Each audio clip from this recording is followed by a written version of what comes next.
Okay, for this part of the demo, we are going to demonstrate how to swap a CAM1 module in the Cisco CGR1240.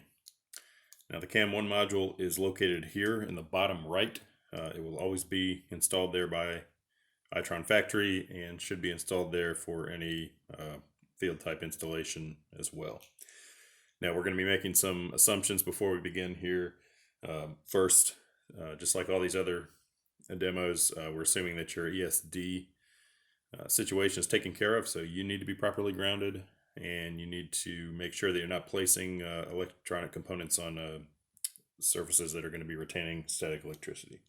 So we're assuming all that is taken care of. Next, you cannot hot swap the CAM1, so the unit needs to be completely powered down with the power cable removed and the batteries turned off or disconnected,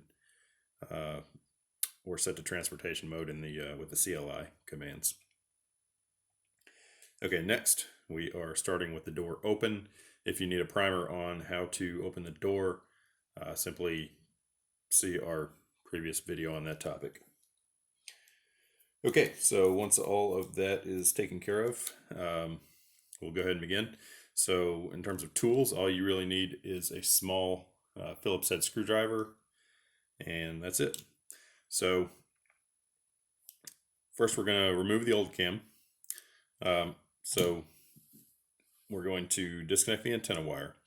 So to do that, we simply pull up on the lock ring and just pull it vertically away from the connector, and it just snaps off.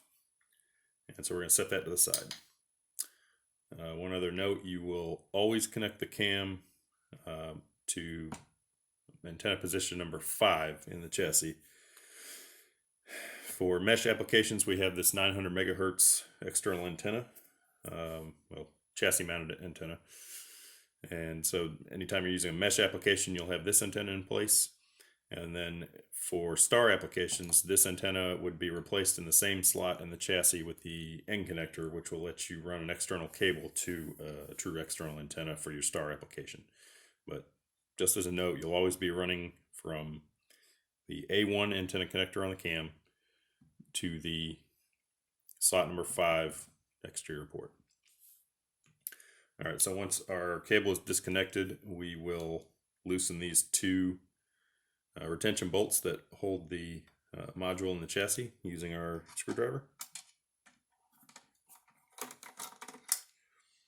Just one more note, these are captive, so they won't fly away on you, and once they are loose, they're on a spring and they'll pop up. So that's how you know they are completely loosened. All right, now we're ready to remove the cam from the chassis, so we're just going to grasp these two hoops that are attached to the module and pull vertically away from the chassis. Note that this module is on a rail system that doesn't disengage until it's almost completely removed, so we need to maintain just straight vertical pressure away from the chassis until the module completely is removed. So there we go. The old CAM1 is now removed, and I can set that off to the side and grab my new CAM module. All right, so here I have a new CAM1, and I'm just going to go ahead and install this in the chassis. Now, one thing to note, if you look vertically down into this slot, you will see that the actual connector is not centered in the slot. It's biased toward the outside wall, so it's sitting more toward the right here. And you'll see that the connector on the cam is oriented in a way, the contact's closer to one side. So we just need to make sure we align the connector like so, and then align the rail system and drop the new cam module down into the chassis.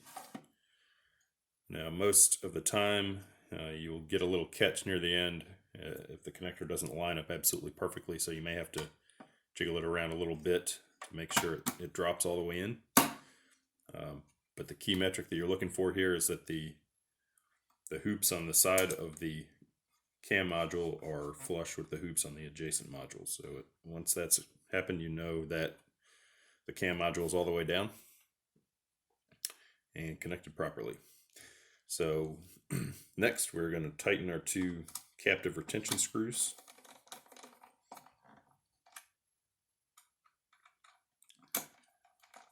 We don't have a torque spec here, but just normal hand tight is fine. Okay, and next we are going to reconnect our antenna. Now, you definitely want to use the A1 antenna port. And as I mentioned before, the antenna in slot 5. So we just simply press this connector down until we hear a very audible click. And once we hear that, we know that the wire is engaged there and the connector's good. All right, so now we're fully installed. The last thing to note is that for the excess cable here, you need to make sure that that cable is down in the chassis and out of the way. And there's two key things you have to be aware of. First, make sure that there's no chance it's going to get stuck in the door when you go to close the door. And we can't have any compromising of the watertight seal here, or we will risk destroying the wire and compromising the water tightness of the enclosure. And then secondly, as we actually physically close the door, this battery stack needs room, needs clearance between the module banks here in order to allow the door to fully close. So I'm going to test fit closing of the door. Okay, it's going all the way down, so let's say my wire position is good. And then last, you can help to maintain the cable position by installing a zip tie if you want to hold the wire to the hoop on this chassis so it doesn't move. So I'm not going to do that, but is an option that is often done at the factory.